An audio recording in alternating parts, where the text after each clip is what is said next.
How Prince Harry snubbed Queen Elizabeth before royal exit with Meghan Markle. Fans were shocked when Prince Harry and Meghan Markle announced their plan to step back from their senior roles in the royal family. Although the Duke of Sussex expressed his sadness over having to lose his position as a working royal, it appears he may not have been as distraught over his exit as he claimed. Since Harry and Meghan have left the royal family, the couple has moved to Los Angeles and is expected to build lucrative careers in the entertainment industry. However, Dr. Jane Goodall believes the 35-year-old deliberately severed ties with his family.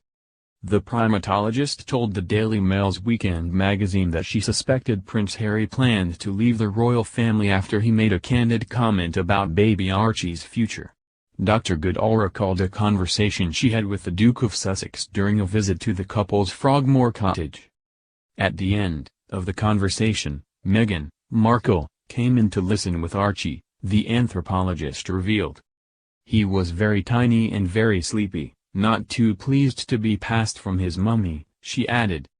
At one point during the visit, Dr. Goodall got a chance to hold Archie and jokingly made the tyke do the Queen's wave. The gesture prompted the primatologist to make a comment about Archie's future in the royal family. "I suppose he'll have to learn this," she recalled saying aloud. However, she claimed Prince Harry immediately shut down the idea of raising his son under the stress that comes with being a member of the royal family. Harry said, "No, he's not growing up like that," Goodall revealed. The comment was reportedly made months before Prince Harry and Meghan announced their plans to leave the royal family and become financially independent. Since the couple officially stepped down from their roles on March 31, they briefly lived in Canada before making the permanent move to Los Angeles. Queen Elizabeth II heartbreak. Queen did what she could for Meghan Markle.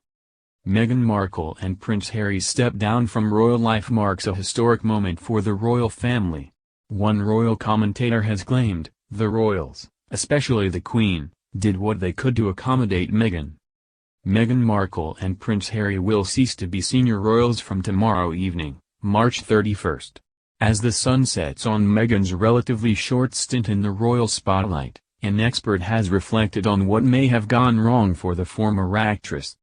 According to royal commentator Richard Fitzwilliams, the Hollywood-raised sitcom star had all the traits of a successful royal. However, less than 2 years after she tied the knot with Prince Harry, the couple have chosen to withdraw from royal life for good. Mr. Fitzwilliams described the couple's exit as a shame. He told Express.co.uk, "The date of Megxit will be remembered as one of sorrow." Harry and Meghan finally bow out as senior working royals, though it is worth remembering that this arrangement, whereby they remain part of the royal family, keep their titles and don't use them and keep Harry's military posts vacant, will be reviewed with the Queen in a year. They cannot use royal as a brand as they wished. He added, "It is indeed a shame that this has happened. What makes it so extraordinary is that it is less than 2 years since their marriage and they were planning a form of exit for months." Mr. Fitzwilliams admits to being puzzled by the talented couple's wish to leave royal life behind. He said, "What was it that made them and royal life so totally incompatible when they were among the most admired members of the royal family with their amazing networking skills and charitable commitment?" Reflecting on the interviews the couple gave before their royal wedding, Mr. Fitzwilliams branded Meghan's claim she knew little about who Harry was disingenuous.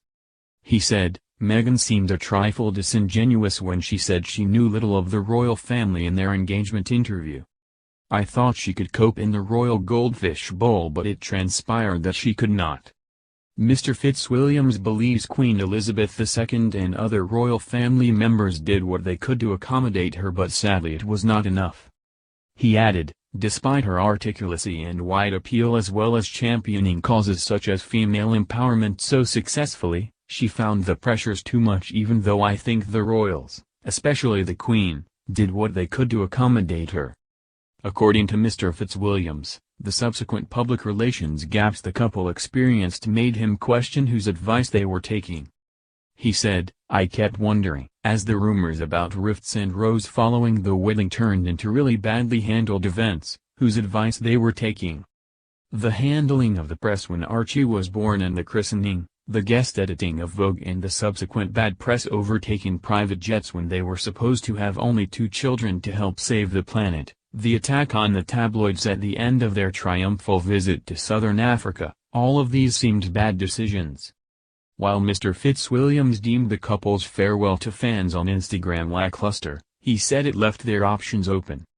He said, "Their farewell on Instagram had a lackluster feel, but it could be the prelude to anything. Their fans online are totally supportive. The facts simply are that they are 2 of the biggest names on the planet. They have opted out of its most high-profile royal family." He added, "The indications are that they will set up sort of charity. Certainly Harry's record with Centiball, Invictus and Heads Together is truly amazing. Meghan is now at home, in Hollywood." Their statement when stepping back as senior royals caused a crisis, and many of the problems they have had seem to have been linked to their defining of what is and is not private. They now have their independence. I wonder if Harry has much regret now or will regret it in future given his upbringing. He wanted Diana to be proud of him, so let us see what they achieve as a couple with enormous global reach in the coming months. The truth about Prince Harry's relationship with his grandparents now.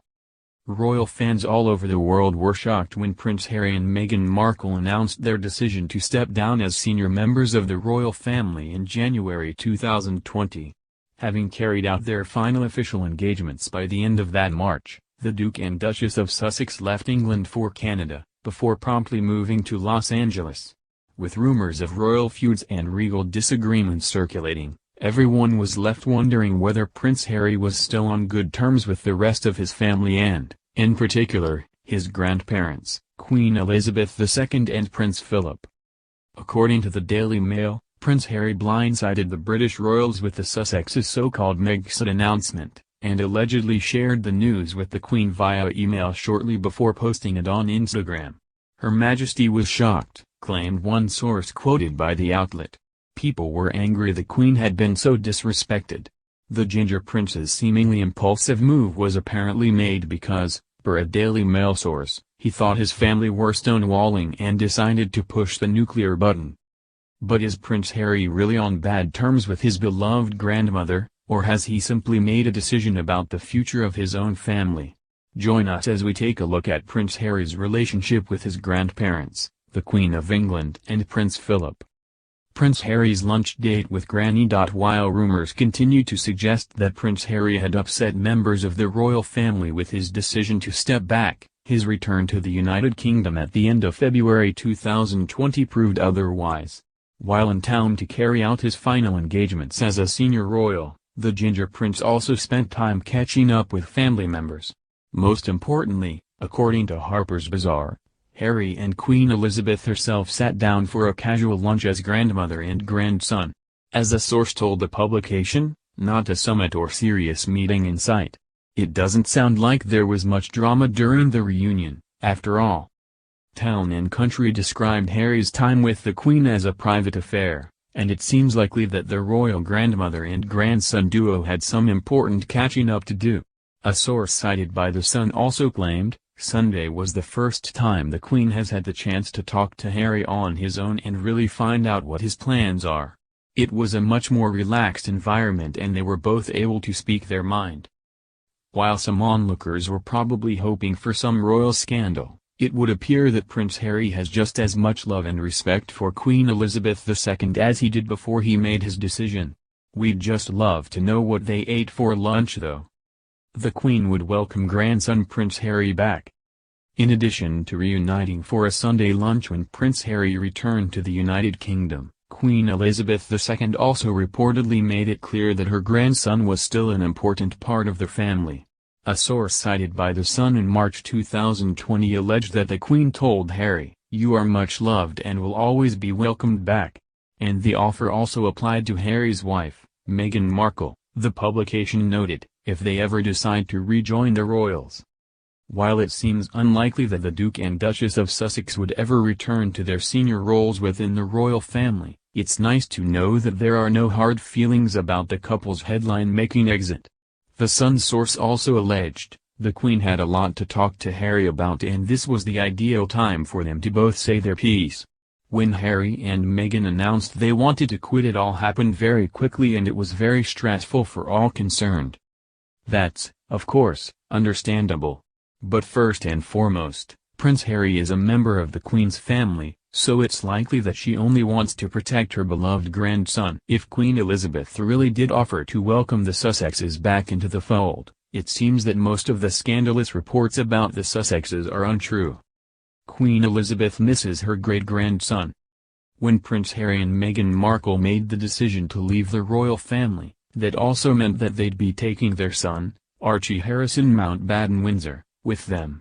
Since the couple moved, first to Canada, and subsequently to Los Angeles, it seems as though young Archie wouldn't be spending much time with members of the British royal family, including his great-grandmother, Queen Elizabeth II.